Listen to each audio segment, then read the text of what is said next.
Как выбрать лучшую качественную итальянскую пасту в супермаркете? Как определить качество пасты по внешнему виду, по упаковке? На что нужно обратить внимание и какие макаронные изделия выбирают сами итальянцы? Это видео про один из символов Италии, про пасту.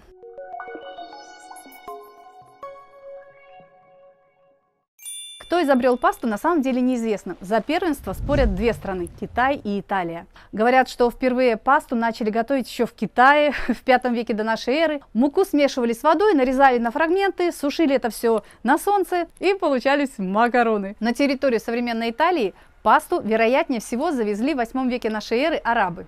Многие рецепты из Сицилии до сих пор включают в себя такие арабские ингредиенты, как изюм, корица. В переводе с итальянского паста означает тесто. И это слово произошло от древнегреческого пастас. Это значит посыпать солью, соленый. И я часто слышу это слово паста именно применительно к еде. Вообще еда, да. Например, слово бони паста, кванти пасты, да. Бони паста — это такие талончики на еду, которые начисляются здесь на некоторых предприятиях, на работе. Кванти пасты, да, сколько порций еды, сколько раз пообедал человек в столовой, ну, вот типа такого. Качество пасты. На что нужно обратить внимание в первую очередь? Вода и мука – это главные ингредиенты, из которых состоят макаронные изделия. На что же нужно обратить внимание, когда мы выбираем пасту в супермаркете? Как оценить качество продукта? Кое-что можно подчеркнуть сразу на упаковке или глядя через упаковку. А дополнительную информацию можно всегда отыскать на сайте у производителя. Факторы, которые нужно учитывать при покупке итальянской пасты, следующие. Во-первых, мука. Должна быть мука из твердых сортов пшеницы, грано дуро. Второе, происхождение. Лучше всего, конечно, итальянское происхождение, 100% мука итальянская, зерно итальянское, потому что итальянская пшеница выращивается с использованием меньшего количества пестицидов или вообще 0 пестицидов. Третий фактор, который надо учитывать, это матрица вытяжки, например, бронзовая, тогда паста выглядит как такая шершавая, или тефлоновая вытяжка, тогда паста гладкая. Паста, вытянутая на бронзовой вытяжке, она имеет такую широковатую поверхность и лучше сцепляется с соусом, полезнее по составу и приятнее на вкус. Следующий фактор, который надо учитывать, это сушка пасты. Об этом часто производитель тоже пишет на упаковке. Предпочтительно сушка от 18 до 60 часов при температуре ниже 50 градусов. Хорошие макароны видно сразу внешне, на вид и на ощупь. Вот здесь, например, вы можете видеть примеры. Одна паста промышленные спагетти, которые высушены при высоких температурах за короткое время. Она имеет интенсивный соломенно-желтый цвет, более гладкая и блестящая. А другая паста у меня в руках, видите, она более качественная спагетти, шероховатая и тусклая, и она медленно высушена при более низких температурах и имеет такой совсем другой цвет, она как-то более светло выглядит внешне. Все это визуально заметно даже при закрытой упаковке. Если есть окошко на упаковке, через которую вы видите пасту, вы это уже все увидите, даже не нужно открывать. Кстати, вся паста, которая производится на небольших ремесленных производствах, она именно такая шероховатая на ощупь и вот именно так вот выглядит.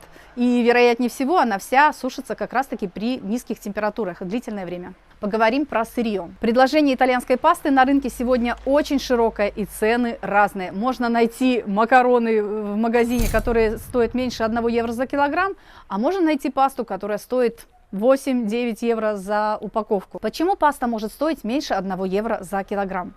Дело в том, что вероятнее всего ее изготавливают из пшеницы низкого качества, которая выросла за границей, где-нибудь в Восточной Европе, Украина, Турция или Америке, Канада и США, и при производстве применяли какие-нибудь химические пестициды. С их помощью увеличивают урожай, да? Ну, не с помощью климата, солнца, естественных каких-то факторов, а именно при помощи химии. Затем, когда уже продукт готов и попадает к нам на стол, в готовом продукте обнаруживаются остатки этих всех пестицидов. Один из таких пестицидов, которые обнаружили в пасте, это глифосат. Это гербицид, он нужен для сельского хозяйства и садоводства, он очень распространен в мире. Но в Италии использование гербицидов на основе глифосата запрещено с 2016 года. Годом ранее, в 2015 году, ИАРК, Международное агентство по изучению рака, классифицировала глифосат как потенциальный канцероген для человека. Если в каких-то итальянских макаронах обнаруживаются следы глифосата, это означает, что при производстве этих макарон использовали не чисто итальянское зерно, а смесь зерна, то есть брали какую-то часть made in Italy и какую-то часть добавляли привозного зерна, которое выращено за пределами ЕС, и там разрешено использование каких-нибудь гербицидов. Местных итальянцев уже интересует больше не вопрос, какая паста лучшая, да, какая паста самая хорошая, а их интересует вопрос, какая паста, произведенная 100% итальянского зерна, лучшая, да, то есть они хотят выбирать пасту из местного сырья. Поэтому, выбирая пасту, отдавайте предпочтение органической биопасте и пасте, которая на 100% произведена из итальянского зерна, потому что в ней не будет остатков каких-нибудь токсичных веществ даже в минимальных количествах. Естественно, лучше выбирать цельнозерновую пасту, считается, что она более здоровая и более богата витаминами и питательными веществами. Что касается сушки пасты, высокие температуры при сушке портят макаронные изделия. При температуре выше 70 градусов уже начинается коагуляция белков глютена. Такой глютен с измененной химической структурой, он хуже усваивается, он раздражает кишечник. Также при высоких температурах модифицируются крахмалы, и это мешает правильному проникновению воды внутрь макарон, когда мы их варим. Происходит такой процесс пластификации макарон снаружи, и тогда получается, что паста варится долго, но она получается неравномерной степени готовности. Снаружи такая вот сваренная, а внутри сыроватая. И создается ложное впечатление, что это макароны сваренные, паста, макароны сваренные аль денте, да, именно такие вот, как нужно делать по итальянским рецептам, требованиям, они должны быть аль денте, тогда они хорошо перевариваются. Но такая паста, высушенная при высоких температурах, она создает ложное ощущение аль денте, то есть она вроде бы, когда кусаешь, по ощущениям похожа, но на вкус она другая, хуже, и она гораздо хуже переваривается. Кроме этого, при температуре выше 80 градусов происходит распад витаминов, особенно витаминов группы В. Уже при 80 градусах у нас на 40% меньше витамина В1 и на 53% меньше витамина В2. Кроме всего этого, теряется вкус и аромат настоящей итальянской пасты. Почему же тогда производители выбирают сушку при высокой температуре? Ну, ответ очевиден. Конечно, им нужно ускорить производство, им нужно снизить затраты, чтобы производить за меньший промежуток времени большее количество продукта. Если сушить пасту при температуре меньше 60 градусов, то она остается в сушильных шкафах 24-36 часов. То есть сутки, там полтора суток работают эти сушильные машины, они потребляют электроэнергию. Но если немножко поднять температуру, да, если уже мы ставим 85 градусов, то тогда нужно 4-6 часов сушки, а если температуру еще поднять до 90-110 градусов, тогда партия пасты высохнет за 2-3 часа. Для такой сушки, быстрой сушки при высоких температурах, специально производители выбирают зерно с высоким индексом клейковины, иначе макароны при сушке просто треснут. Еще один минус сушки при высоких температурах — это то, что во время такого процесса появляются токсичные вещества типа фуразин. По факту иногда такое вот промышленное производство пасты с быстрым высыханием при высокой температуре является также уловкой компании, необходимой для того, чтобы скрыть использование муки посредственного качества. Для хороших же макарон сушка должна быть медленная и при низких температурах. Медленная сушка гарантирует как сохранение лучших питательных веществ, потому что структура клейковины и крахмала не меняется, витамины почти не разлагаются. Она также гарантирует, что паста будет лучшего вкуса и хорошей структуры. Поверхность пасты будет грубой, более шершавой и непрозрачной. Следующий важный момент при выборе макарон – это их формирование. Вся паста делится на два типа: вытянутая через бронзовые формы и через тефлон. Давайте мы тоже про это поговорим. Что такое трофилатура? Это процесс, когда тесто из воды и семолы, семола — это мука пшеницы твердых сортов, вот это вот тесто под давлением проталкивается через формы матрицы, и техническое название этих матриц шнеки.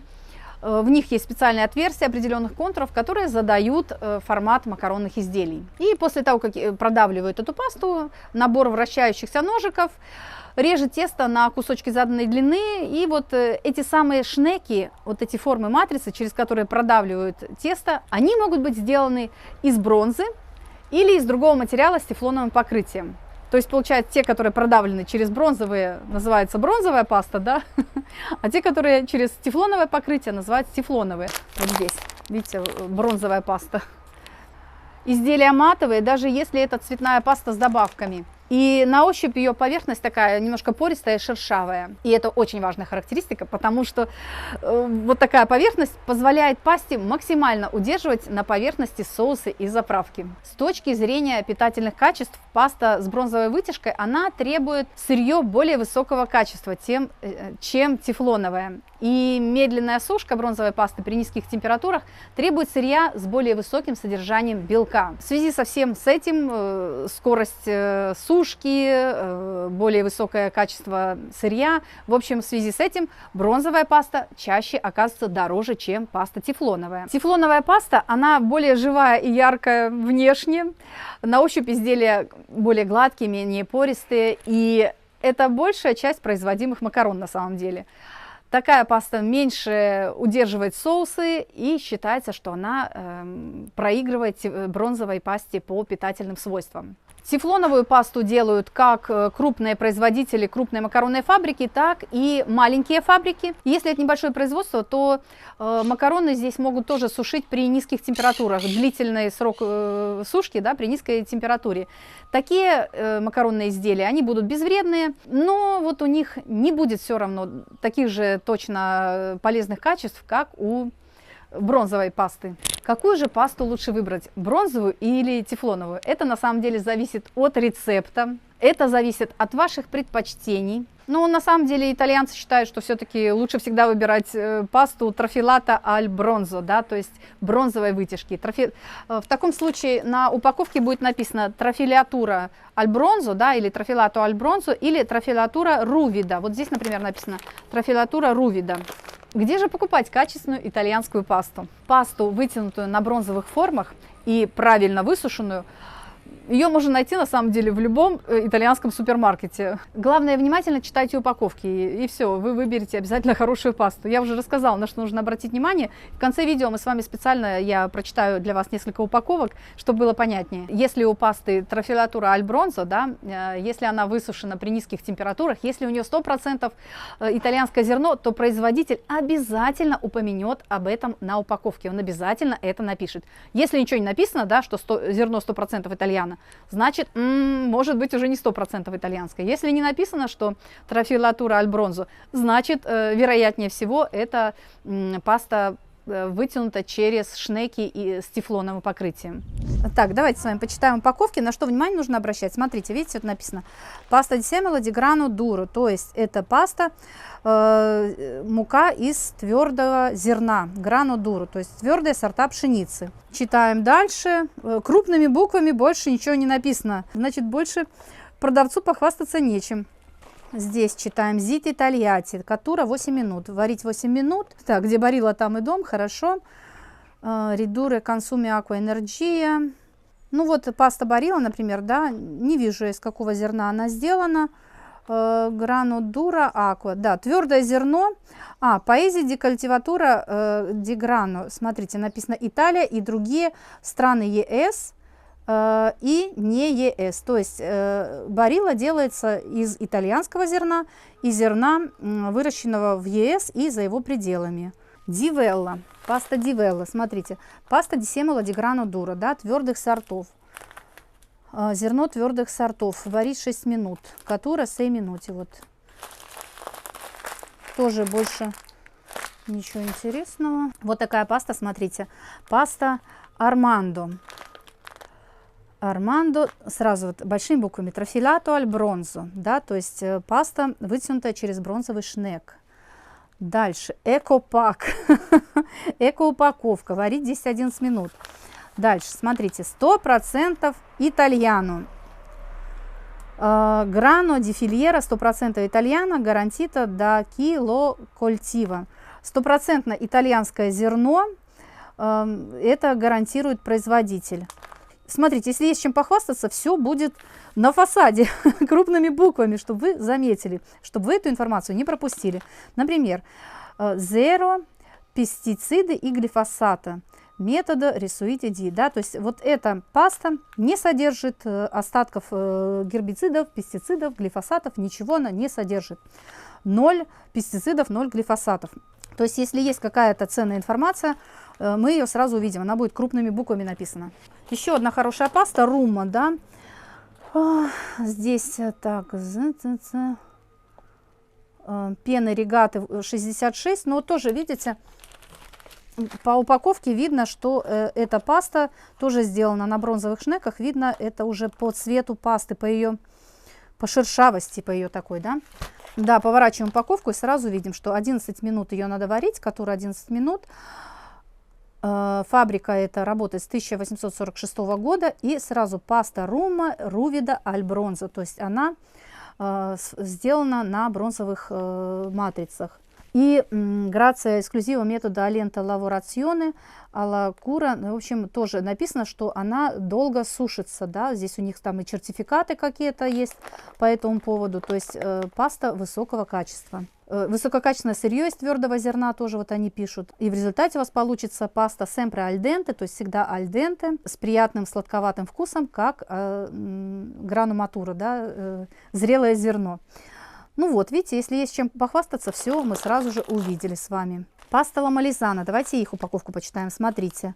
Антико Молина и Пастифичо ин Кампо Бассо, да, то есть это фабрика старинная, она работает с 1912 года. Филера интеграта, цельнозерновое сырье, соло грано итальяно де кортиката Пьетро, только итальянское зерно. Трафилята аль бронзо, да, то есть, значит, сделано на бронзовых шнеках. Квадратные спагетти квадрато номер 1. Так, 13 минут ее надо варить. Ну и вот тоже тут вся информация нам, пожалуйста, предоставлена. 100% итальянское зерно. 1912 год начали они вот это все производство. Зерно, только зерно культивато ин Молизе, Абруццо, Пуля, Лацио и Марки. То есть зерно, собранное в регионах Молизе, Абруццо, Пуля, Лацио и Марки. Эти регионы всегда считаются регионами, которые производят твердое зерно высокого качества. Тут же хвалятся они своей мельницей и фабрикой по производству макарон, что они тут делают трафилята аль бронзо. Паста Рувида это иначе кон эфикачи. Ну, в общем, отлично пишут, все супер паста, пожалуйста. Еще мы используем при производстве этой пасты чистую воду, немного минеральную воду из Мальтези. Вот так. В общем, видите, сколько много интересной информации. Вот еще у меня 2 упаковки. У меня на самом деле дома пасты гораздо больше. Это я просто достала те, которые еще закрытые, да. Выбрала несколько разных паст, которые есть дома. Так, и вот что касается апулийского зерна, да, то, что любит мой свекор, например, вот мы покупаем часто такое граноро дедикато alla nostra terra, потому что здесь пишут соло грано ди пулия, филера сертификата, то есть здесь сертифицированное зерно из региона Апулия. И также пишут трафилятура Рувида, то есть это тоже все бронзовая паста. 9 минут ее варят. Кавателли 87, номер 87. Так, только зерно из Апулии. Вот здесь есть информация, что изготавливается паста при низких температурах. Басса температура. Видите, лаворационе, а басса температура. Вот, паста Экчеленте, супер хорошая паста. Суперфичи Рувида и Дель Колоре Джалло Дорато. То есть у нее шершавая такая поверхность и желтый золотистый цвет. Вот такая паста, видите, как она выглядит, да? Это вот то, что предпочитает мой свекор. Апулийское зерно, ну и вот такие макароны тоже. То же самое трафилатура Рувида, то есть Рувида и инбронзо, да, это значит, что бронзовая паста, грано ди пулия, филера сертификата, то есть апулийское зерно. В общем, все то же самое вы можете увидеть на этой упаковке. Ну вот как-то так читаем упаковки, ребят. В общем, читайте упаковки, все, что вам нужно знать, вы прочитайте на этикетке. Но если вам нужны не просто хорошие итальянские макароны, а вы хотите супер качество, то лучше тогда идите в маленькие местные магазинчики с типичной едой, в которых продают биопродукты, органическую ремесленную пасту. И в таких магазинчиках вы обязательно найдете продукцию, произведенную небольшими количествами, небольшими партиями и по старинным традиционным рецептам на небольших ремесленных фабриках. Сырье для этой пасты будет обязательно какое-нибудь отборное итальянское местное зерно, и еще к тому же они ее на какой-нибудь особенной воде будут делать, там какую-нибудь с гор профильтрованная супер вода. В общем, там будет прямо супер-супер качество. Спрашиваете часто, какая паста хорошая, расскажи, какие бренды надо покупать. Да? На самом деле в Италии огромное количество производителей пасты. Давайте сейчас немножко расскажу сначала про ремесленные фабрики, да, и потом перечислю такую пасту, которую можно найти в супермаркете. Ремесленные фабрики — это небольшие или средние макаронные фабрики. Цены у них обычно выше, чем у промышленных производителей, то есть в среднем около 5 евро за полкило, потому что маленькие вот эти ремесленные бренды, они фокусируются на качестве, они выбирают какое-нибудь отборное зерно для того, чтобы обеспечить какой-то особый вкус, цвет, устойчивость формы и медленную сушку при низких температурах. Мне кажется, что все макароны, произведенные вот таким вот образом на небольших фабриках, они должны быть все очень высокого качества, трафилато аль бронзо, поэтому берите любые, не ошибетесь. Вот. Но назову несколько пастифичо. Пастифичо — это вот называются такие фабрики ремесленные, да, пастифичо. Значит, назову несколько фабрик, которые лидируют в разных итальянских рейтингах хорошего качества. Малина и пастифичо Бенедетто Кавальери. Это местная апулийская. Пастифичо Лигори, паста Дарагона ди Граньяно, паста Коко Кавальер, пастифичо Джентили Граньяно и GP, пастифичо Мартелли, пастифичо Фаела, пастифичо Ди Мартино, пастифичо Дей Кампи Граньяно, пастифичо Феличетти, малина и пастифичо с Гамбаро, Верини Лантико пастифичо Розетано. Это что касается вот таких вот ремесленной дорогой пасты, да. Но учитывая, что в последний год в Италии цену на пасту поднялись в среднем на 38%, на сырье выросли цены там до 30%, растет цена на упаковку, на газ, на электричество, так что давайте рассмотрим марки пасты, которые можно и купить в обычном супермаркете по более умеренной цене, не за 5 евро за упаковку, да, а там за 1-2 евро. Я собрала списки макаронных фабрик, которые используют в основном итальянскую пшеницу и выпускают достойную пасту. Аньези, Гарофало, Дель Верде, Де Чеко, Алченеро, Барилла, Барония, Конат, Дивелла, Евроспин, Джироломони, Граноро, Ла Молизана, Ла Паста ди Камерино, Либератера, Лигори, Паста Армандо, Куб, Руммо, Деспар, Вали дель Грано, Виви Верде Куб, Виоелло. Естественно, это не все хорошие марки пасты, их очень много.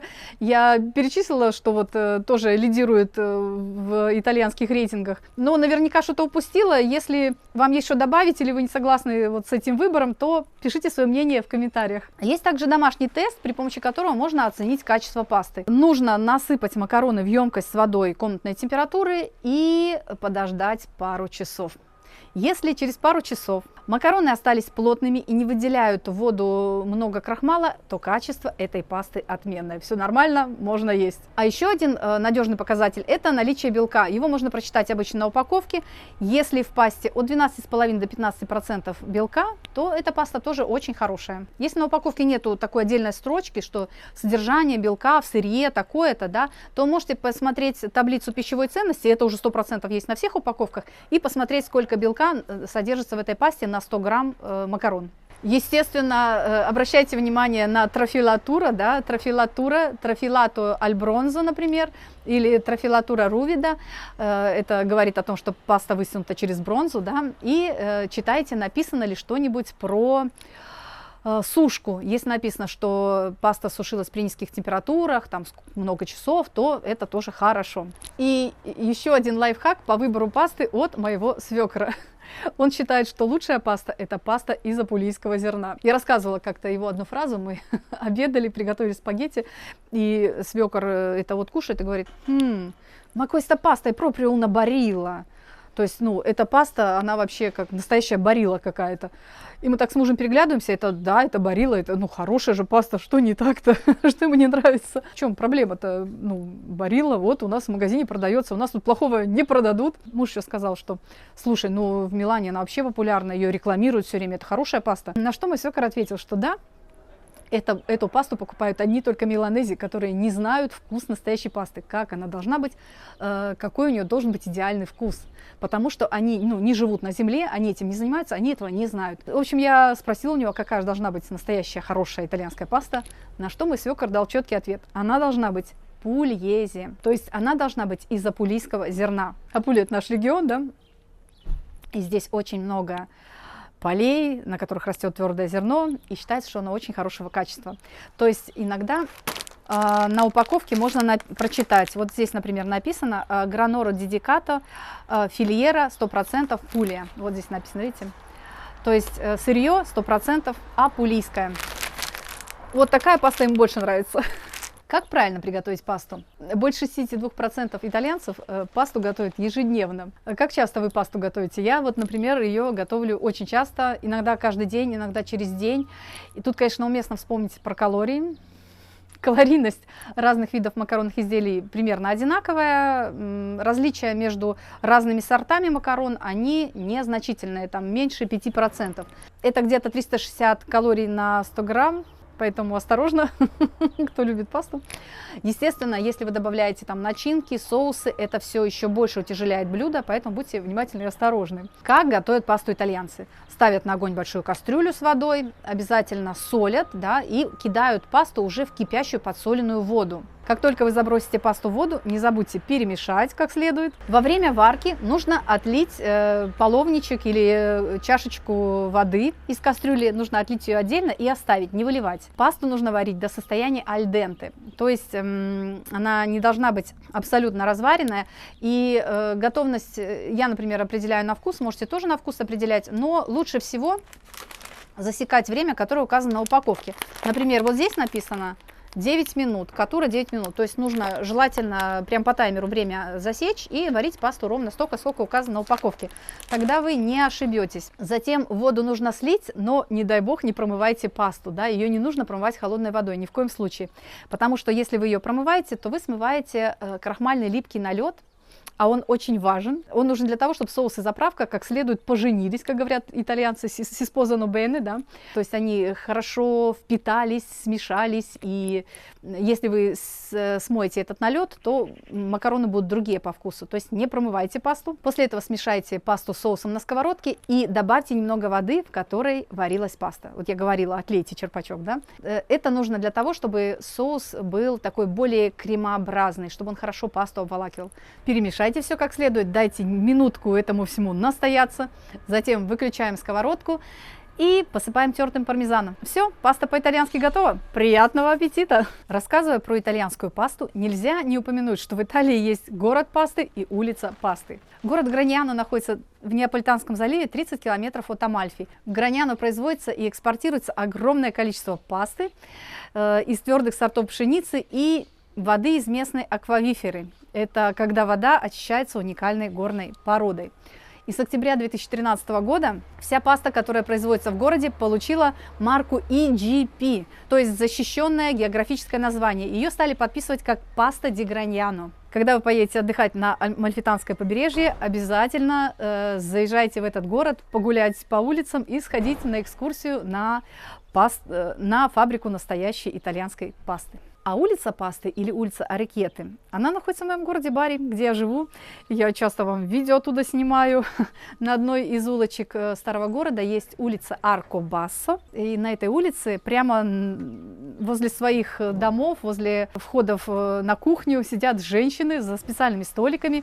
И они делают цветные ушки или какую-то другую местную типичную пасту. Они ее тут же на улице делают, тут же ее сушат на сушках и продают всем желающим. У них можно купить кавателли, фолии, у них можно купить эти арикеты с различными добавками, со шпинатом, с вином, с жженым зерном, с куркумой, с помидорами. Там огромный выбор разноцветной красивой пасты. И также они продают таралли. Это местные соленые бараночки из пшеницы твердых сортов. Когда будете у нас тут в баре, то обязательно сходите на эту улицу, арку Басо, посмотрите на этих женщин, да, купите у них пасты обязательно, упаковочку полкилограмма. Она хранится до 3 недель. Это паста фреско, так называемая. То есть она не высушена промышленным способом, она подсушена вот под солнечными лучами, и ее хранят или в холодильнике, или вот просто при комнатной температуре до 3 недель. Я часто там бываю, вообще с удовольствием, очень аутентичная такая улочка, поэтому и вам всем рекомендую. Друзья мои, это все, что я хотела рассказать про пасту. Кстати, если вы интересуетесь итальянскими продуктами, да, если вам вся эта тема интересна, то у Леры из Флоренции на канале «Атмосфера Италии» сегодня же должно выйти видео про оливковое масло. Поэтому я думаю, это будет тоже очень интересное видео. Узнали все про пасту, теперь идите к Лере, узнайте все про оливковое масло. Мне очень нравится канал Леры о жизни во Флоренции, в Тоскане, поэтому если вам это все интересно, то проходите по ссылке, подписывайтесь на Лерин канал, смотрите видео про оливковое масло и передавайте ей в комментариях приветы от меня. Вот такое видео про итальянскую пасту у меня получилось, надеюсь, что вам было полезно и интересно. Если видео понравилось, то ставьте, пожалуйста, лайки, это очень-очень помогает моему каналу, это меня сильно мотивирует. Если вам есть что добавить по этой теме, да, если вы хотите что-то где-то меня подкорректировать, то пишите, пожалуйста, тоже в комментариях. Я вас всех целую, обнимаю, желаю вам всем мира, любви и добра, берегите себя, берегите своих близких, и увидимся с вами в следующем видео. На канал подписывайтесь, на колокольчик нажимайте. Надеюсь вас еще увидеть на своем канале. Чао-чао, тути, всем пока-пока.